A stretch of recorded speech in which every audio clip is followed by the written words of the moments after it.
Hi everyone, Jasper here, founder of Drake Holdings and the financial director of Lead Optimizers. I'm very honored to have Peter van Niekerk on my show today. Thank you very much for joining me. Thank you. It's really awesome.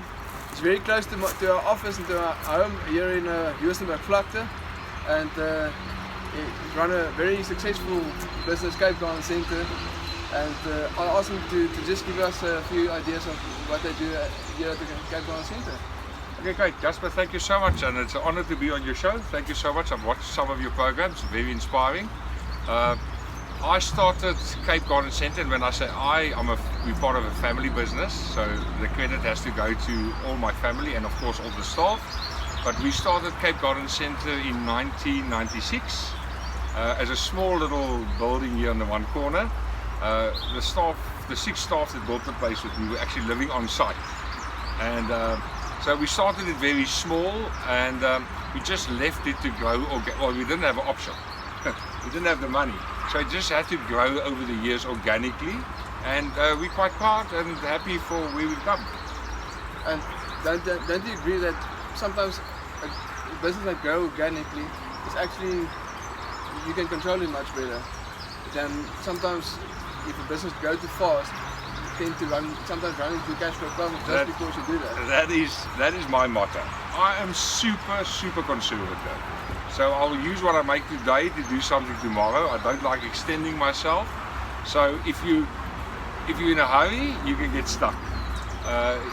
So with us, with everything we've done, any business, my new branches that are opened up, the first thing people will say, but it's quite slow at the new branch, and it's not that busy, and they don't see advertisements.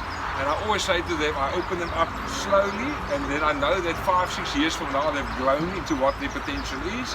Then go out with a big bang, with great expectations, and then do something wrong. So the organic growth is definitely a model that works for me. Now, being a business owner, being an entrepreneur for many years, did you develop any morning routine or rituals that you use to set up your day, to be a positive day, and to plan your day? Okay, so I'm going to be brutally honest. I hate planning anything. I don't want. The only day I've got set appointments on for Thursdays, and I don't look forward to any days where I've got set appointments. I like being flexible and available because my whole business is based on my customers. But I have got a morning routine that works brilliantly for me. So I'm not going to talk about waking up in the mornings and taking my son to school, because that still forms part of before work time. So I'm one of those people that sleep late. I need my rest. So I will sleep until I have to physically go somewhere. So when I wake up in the house, 5 minutes after I've woken up, I've brushed my teeth and I'm out of the house. But when I get to work, the thing that I look forward to every single day is we have a staff meeting of 5 or 10 minutes with the staff here at the main branch, and then myself, one of my best friends that I've had for 22 years, 23 years, and my twin brother leave every single morning to go to my farm in Stellenbosch, which is about 5 minutes from here, and start the day just relaxing. Having breakfast, chatting with the farm manager, chatting with the factory manager, but nothing formal. It's all informal. And that's just how I build up speed for the day, because I've got so many customers that I have to see in the day. So I'm constantly busy working with people. It can get, after 23 years, it can get too much for you. So that's what I use, that breakfast in the morning, or that a cup of coffee, just to get the day started. If I may ask regarding goal setting, is there any specific way that you now and again reflect about your goals, your week goals, your monthly goals, your long-term goals? So yes, I do. One of the other habits I've got, the first thing in the morning, what I do, check the weather. I'm in the gardening industry, so weather is very important to me. And then the second thing I do, and I check the exchange rate. It's also something quite important to our company, because we do a lot of imports and stuff. So those are part of the ritual in the morning, the first 2 things I do. My goals is every single day I compare to exactly the same day the previous year. So when I wake up in the morning and I come out, I would know exactly what my target goal is for that day, turnover wise. Because I'm in retail, it's quite different to some of the other people we've interviewed in the past. We're pure retail, so our goals are actually set on a daily basis by the performance of the company on that specific day. So we try and reach those targets, then we would track that every week. So for us, all the goals we've actually got are turnover based and cash flow based. So unlike accountants or other type of professional people where they've got long-term goals of developing towards something, our long-term goals are much further spaced. So the goals we've got at the moment is to open up a new branch at our farm in Stellenbosch and to develop a farm. So our goals are very practical. Buildings that we want to build, stock we want to grow, but then for me on a daily basis, the goal is actually just to meet the cash flow of that specific day the previous year. Now, based on the current economy, we just spoke about it as well, any suggestions to startup entrepreneurs, but also entrepreneurs currently in business and maybe going through a growing phase and the economy is bad, they're struggling? Any tips for the entrepreneurs? I've got many tips for entrepreneurs. I'm very fortunate to be in a business which is on the ground. So you speak to Umi that's making some bird feeders in his back garden or in his backyard, and you're also speaking to suppliers that supply big national brands. So we meet a lot of entrepreneurs, and I find 90% of them that come and see me to do business with us are unprepared. So they just lack the basic skills of what is needed, and unfortunately people are set in their ways sometimes, and then when you want to give them a positive advice, some of them take it personal, or they don't take it the way they should. So the first tip I could give anybody is listen to what somebody's trying to tell you. Even if you don't agree with what that person is saying, just at least hear him out. Be open to criticism and take it for what it is. It's not personal. There's many times people will think that if you've got some advice to give them, they take it personal. If you think they've done something wrong, they can feel that you're personally attacking them. It's not that. So listen to advice and learn from it. Even if you're not going to implement it, just keep that in your back of your mind. And then the next one is be prepared.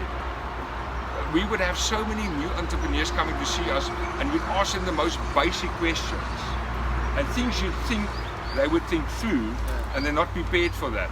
Pricing structures, markups, silly questions, or for they think it's silly questions. It's very important to a businessman to know exactly what your plan is and what you want to do. So make sure you're prepared. So you're going to listen to him, and you're going to be prepared when you go and see him, because it's a bad impression. I will sometimes think I don't actually want to do business with somebody because he feels like he's so unprepared for his presentation today. How's it going to be in the future doing business with him?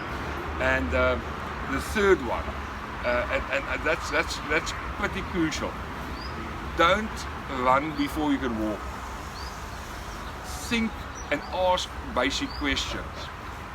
If you want to know something about your product, don't ask your mother, don't ask your wife, don't ask your kids, don't ask your friends, because they will give you an answer which you want to hear. So don't ask any family. If you think the branding is nice or you think the product is good, don't be shy to go out into the face of the public and go and ask people's opinion.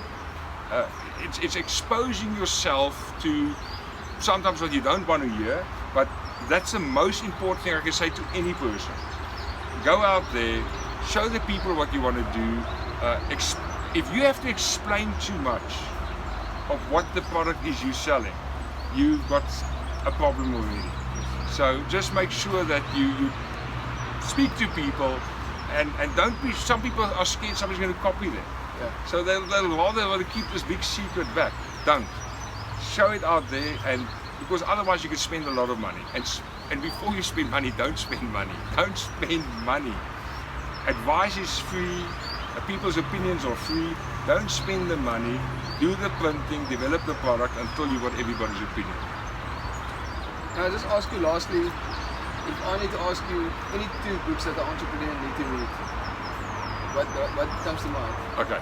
Now, I knew this question was coming, and I could have lied to you now, and I could have said to you, you have to read these 2 books, and there are no 2 books that I have read that I feel an entrepreneur must read, and I'm glad you asked the question, because reading is a passion of mine.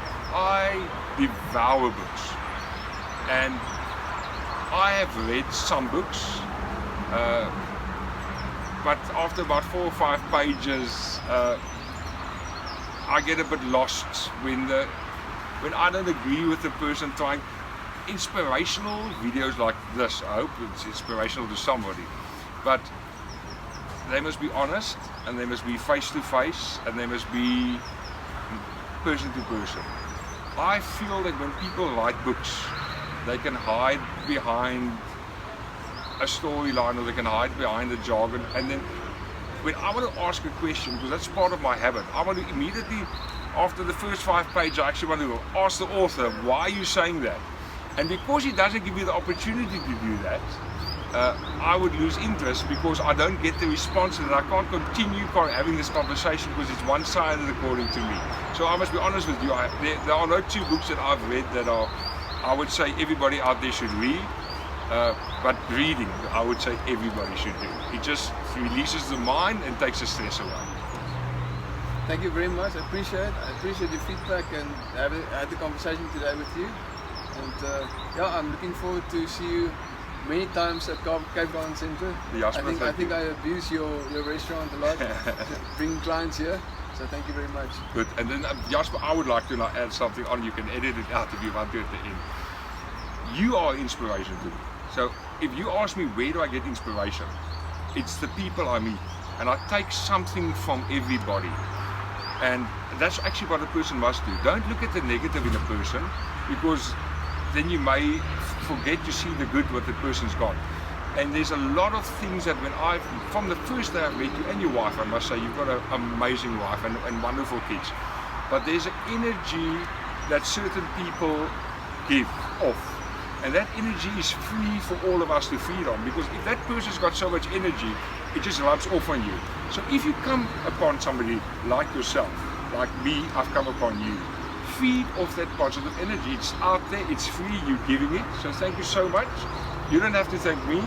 I'm glad to have you in my life. But thank you very much in any case. I think it's an honor for both of us then. I really appreciate it. Thank you for the kind words. Welcome. Thank you. If you guys did enjoy this video, please remember to subscribe to this YouTube channel, and please also share this video with fellow entrepreneur friends. Thank you very much for watching.